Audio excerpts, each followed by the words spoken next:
Hello, everyone. This is Adam Meister, the Bitcoin Meister, the Disrupt Meister. Welcome to the One Bitcoin Show. It all starts with one Bitcoin, people. Remember, today is May the 6th, 2018. Strong hand, value your wealth in Bitcoin. Avoid the buzzword peddlers. Bitcoin is not for victims.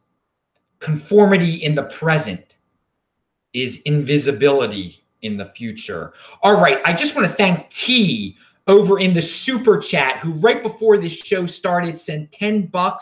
He said, thank you for your continued efforts, Adam. Well, T, thank you. And I'm glad I have a loyal watcher like you out there. And anyone in the chat who wants to ask a question, you can do a super chat. I'll see your super chat just like T's if you're doing this live. All right. Now, speaking about not live, go to the archives, link to below. You can watch This Week in Bitcoin. It was amazing. Zach Ball, Maximo, and Giuseppe were on, and we talked a lot about on-the-ground action in Venezuela. Oh, my God, what Maximo revealed. He's a brave dude, man.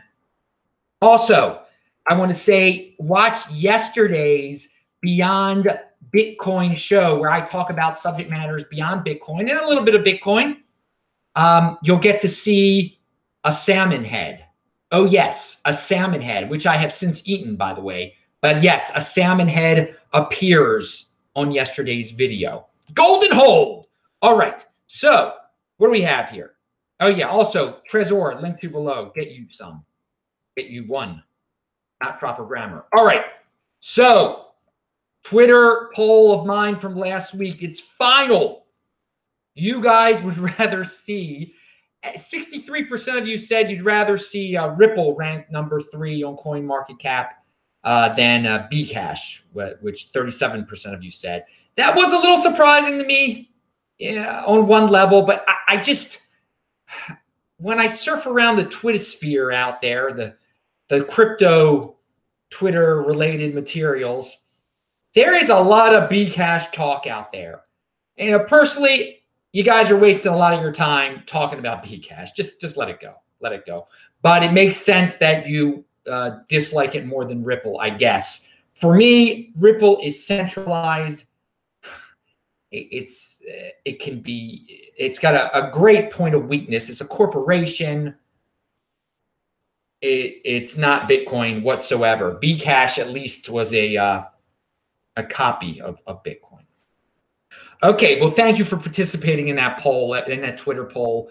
It is linked below. You guys love your KYC coin, Ripple. Just joking, dudes. Pound that like button, by the way, because Poloniex has a press release out that I linked to below. It says starting on May 15th, they're going to have consistent and competitive trading fees. Linked to below. You can check that out yourselves. They're getting all corporate on us, but hey, consistency in trading fees, that sounds pretty nice. You don't want it to be random. All right, Decred. I haven't mentioned the word Decred lately on this show. I know some of you go crazy when I do that, and I guess that's part of the reason I have to say it every once in a while. So some of you mad, crazy Decred fans start just like typing Decred 1,000 times in the chat or in the comments or whatever you choose to do.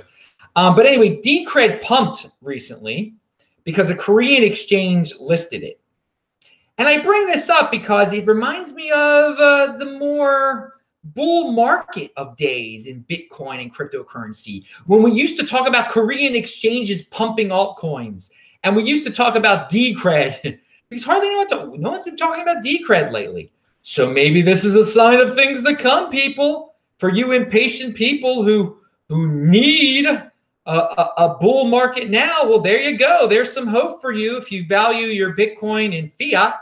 But again, I value my wealth in Bitcoin. 1 Bitcoin equals 1 Bitcoin. So, you know, it's $9,000, it's $10,000. Doesn't make a difference to me. But I will say this. this weekend, there were periods of time where all the cryptocurrencies were pumping. Now all of them are dumping as I do this show, but hey, man, it's cyclical, as we say. But there was a lot of Bcash talk on Twitter, and it just reminded me of November 10th to 12th, which seems so long ago now, when Bcash was pumping like a madman back then. It went up to like over 30% of a Bitcoin. I think for 1 second, it was like 40% of a Bitcoin. You remember that, and all these weak hands were selling their Bitcoin to get Bcash. Oh, it was horrible. You weak hands that sold your Bitcoin for Bcash because you thought Bcash was going to be the real Bitcoin. Oh, my God. November 10th to 12th. I remember it well. I was in Israel. God bless the land of Israel. So when I was in the holy land of Israel back then, God bless it, it sticks out, this memory. I had Simon Dixon on the show, and a lot of you were worried. But it's all cyclical. And doesn't that sound like it seems so long ago now that happened? But yet it was a bubble. This weekend felt similar to that at one point. But hey, and so I said on yesterday's show, I said I wouldn't be surprised if you get your Bcash to 0.2 again.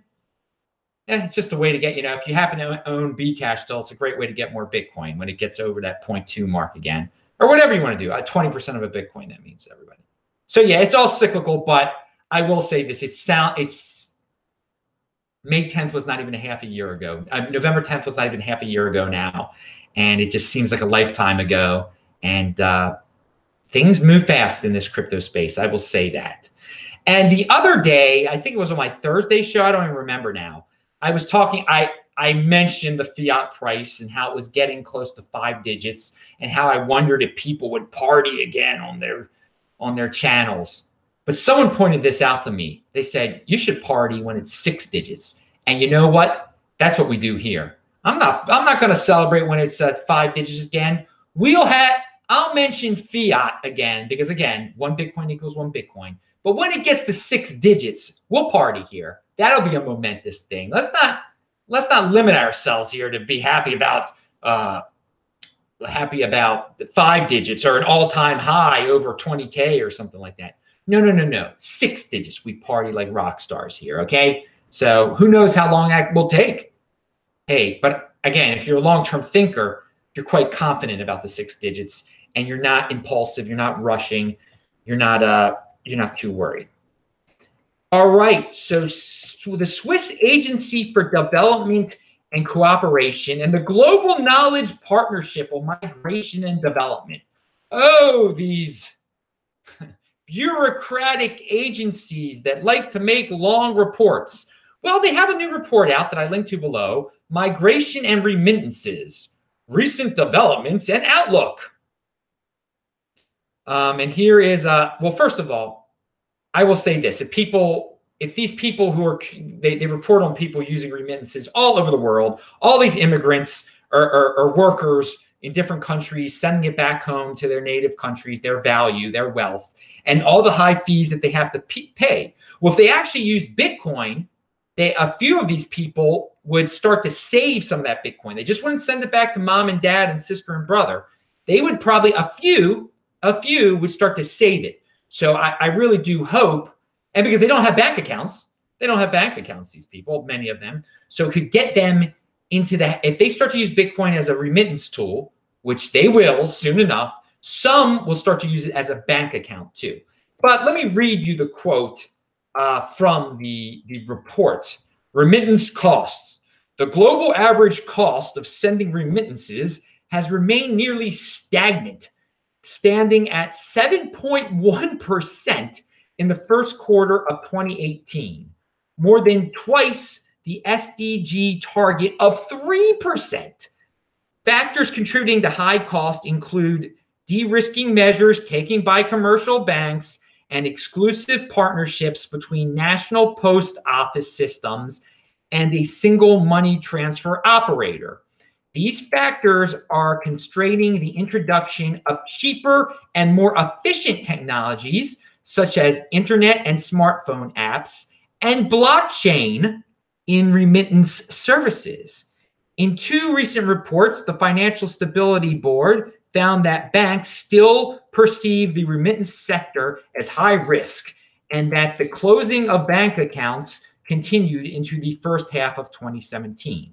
All right, that says a lot right there. First of all, that they even brought up blockchain.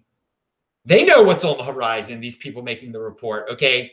They know, but the target, they think that 3% is a good deal for these people sending remittances. I'll tell you what, once these people start using Bitcoin, Bitcoin will beat that. To send $50 won't cost $1.50, okay? Okay, that's 3% right there. No, that's yes, that's 3% right there. And it will be cheaper than that. And so that right now it's 7% for these people. And it's, they have all these excuses. The main excuse is that it is very centralized, that these companies can charge whatever they want to. There's no really good, people aren't using the alternatives of Bitcoin and other cryptocurrencies. Once they realize this, once it becomes easier to use cryptocurrencies, these remittance companies and the deals that post offices have with them and banks have with them, they'll go away. I mean, Western Union will be a thing of the past. I mean, it'll exist in some form, just like a fax machine still exists today. But people email a lot more than they do fax. All right.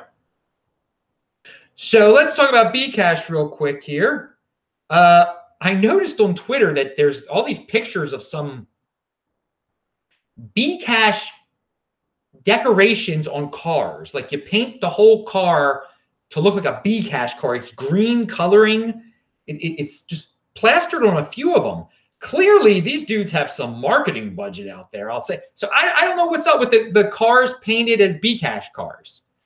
I do know that Bcash pumped to 18% of a Bitcoin. Why this is it because of well, partially because everything's cyclical, but we're approaching their May 15th hard fork and their May 18th conference in Asia. I don't know, maybe a lot of Asian people are excited about it. Maybe people like to see their green colored cars on the road. I'll just say this, they clearly are proactive in their marketing. Hate them or like them or whatever you think of them. All right, here is something that reminds me that Bitcoin should not be spent on coffee. This is from Alistair Milne.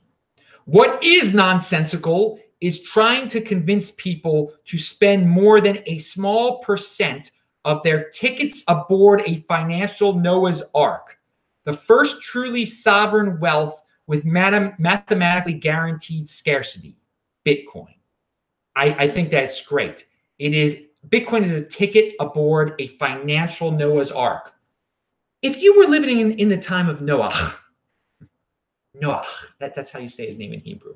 If you were in the time of Noah, and you had a ticket to go on the Noah's Ark with him, okay? Would you go out and just spend it on zebra meat or something like that? Would you go out and like pay the guy to get you some spring water, or would you save your ticket instead of give him your ticket for spring water or whatever? Or would you save your ticket to go on Noah? Of course, you'd go on Noah's freaking Ark. Why people? Why people want to spend their ticket on Noah's Ark on coffee or on vacations? Be patient, long-term thinking. You want to survive, for God's sakes, people. All right. Pound that like button. I am TechBalt on Twitter, by the way. Follow me on Twitter. On Steemit, I am Bitcoin Meister. And here's a little bit of a Steemit news for you people. If you post on Steemit, if you're a content creator like I am, right now you're watching this video live on Steemit because I post all my videos on Steemit, or you're watching it taped on Steemit. But when you used to post something on Steemit, it would automatically upvote it for you. It would self-upvote it. It would take some of your Steam power and upvote it, okay? Upvote your post. So immediately you'd earn 10 Steam dollars, 10 cents or 1 cent or whatever in Steam dollars. They don't do that anymore. So if you want to upvote your post, you got to do it manually now. Just wanted to put that out there. I don't know why they changed this. They do that sometimes. They just randomly do things like that. Maybe there was I didn't get a warning. No one told me. Again, it's personal responsibility, though. That's the new counterculture. So it's up to me to upvote my thing now, not rely on Steemit to do it. So I found out about it. I'm not going to blame anything on Steemit. I'm doing it myself. That's what you got to do in life, people. You learn, you live, you learn, then you just move on, roll with the punches, and you make life better from what you just learned. And I hope all of you on Steemit can do that from what I just taught you. So here is a tweet from the great Liberty Blitzkrieg, Michael Krieger. We spoke in Colorado. He lives in Colorado. It was great to meet him in person. Bitcoin is an opt-out of a corrupt financial system. Your private keys under your control means that money is no longer in the banking system. It is a powerful statement. It's very inspirational there, Michael. Thank you very much for that awesome tweet of yours. Okay, a dude from Poland who is in motion. He contacted me about this over Twitter, and that's part of the reason I am going to mention what I'm about to mention, because the dude's in motion. And I link to this below. So they're doing a crypto dividend of some coin called, what is this thing even called? What's it called? Smart Cash? What? Yeah, Smart Cash holders get 10 Bconfidentials. Okay, so they're forking in the, I don't know what they're doing, okay? Obviously, Bitcoin is the rock. Again, the guy is in motion. He's telling me about this. That's great. But it's called Bconfidential because they want to make it into a, they're focusing on privacy. And they admit that Bitcoin is the rock because they're naming their fork of Smart Cash Bconfidential. But this is just a reminder that there is a lot of interest in privacy coins out there when people are willing to go to these extents, you know, rebranding their Smart Cash as Bconfidential. But again, there is going to come a day when there is going to be a real life issue, whether it be in cryptocurrency or in mainstream life, where it's a major privacy issue. Something happens. I can't predict when this is going to happen, but it's just a matter of time before people really get paranoid about privacy for good reason. And they already should be. I mean, you should care about privacy. And when that day happens, there are going to be some major pumpages in the top tier privacy coins. What's a top tier privacy coin? I'm not going to get into that right now. Okay. I mean, that's up to your interpretation. You could say Monero dash, Zcash, Z Classic, be private, whatever. Maybe this thing, probably not, but Bconfidential. Good luck. And good luck to Bconfidential, I guess. I mean, I'm not, but I just, again, this is a reminder that Bitcoin is not as great as in privacy as it could be right now. Okay. It will be. People say Lightning Network is going to help it. That people say all these things are, privacy is going to be the next big thing. We see it in a trend in crypto dividends here. Anyway, and going back to what I said about Krieger, you can watch our talks when we spoke in Denver on the World Crypto Network. You can also listen to the World Crypto Network podcast linked to below. Do I have a, and I got that underneath there too. I really love this, whatever hoodie, man. This thing is like my best piece of, it's my favorite thing to wear. I don't know. It keeps me warm. It's nice. I like it. All right. Here, Ripple. I said I'd talk about Ripple some more. Wow. It's taking long. This video has gone long. Because I didn't realize I had this here. So some dude lost $585 on Ripple. And so now he's suing Ripple, or it's a class action lawsuit against Ripple. You guys heard about it. It was announced a few days ago. When you are a centralized target, you're going to have to deal with this, though, okay? It's a huge weakness of these company or foundation-based coins, because Ripple is a company. And then some have found that these are points of weaknesses when you can sue a foundation, when you can sue a company. 80%ers don't give a darn about this. But in the long run, this is going to be the downfall of a lot of these altcoins, okay? If they're even really cryptocurrencies. But that's another debate. So this is a tweet from Matt Odell. People bought Ripple Price dropped and they lost money. Now they filed a class action against Ripple. I don't support this for what it's worth. People should take some personal responsibility, and every once in a while, nobody forced them to buy Ripple. Amen. Amen. So no, I'm not for this suit either, okay? It's frivolous. $585 a guy. Come on. Personal responsibility, people. You bought the darn thing. You deal with it. Deal with it. You shouldn't have. I mean, people have been warning you about these centralized coins for a long time. Live and learn. Move on. Don't sue. Or you do what you want to do. But I don't support the lawsuit. And I'm not a Ripple fan at all. But again, it is a point of weakness that they can be sued. But take some personal responsibility. It's a new counterculture. Get into the new counterculture, people. Hold your Bitcoin. Strong hand. Okay, Bruce Fenton. I've never seen so many people invest so much money in bad ideas as most ICOs. The only reason most still exist is because Bitcoin and other serious projects created a tide that lifts all boats. The tide will eventually go back, leaving a few winners in a sea of dead projects. Okay, last tweet, and this is the tweet of the day, the picture of the day.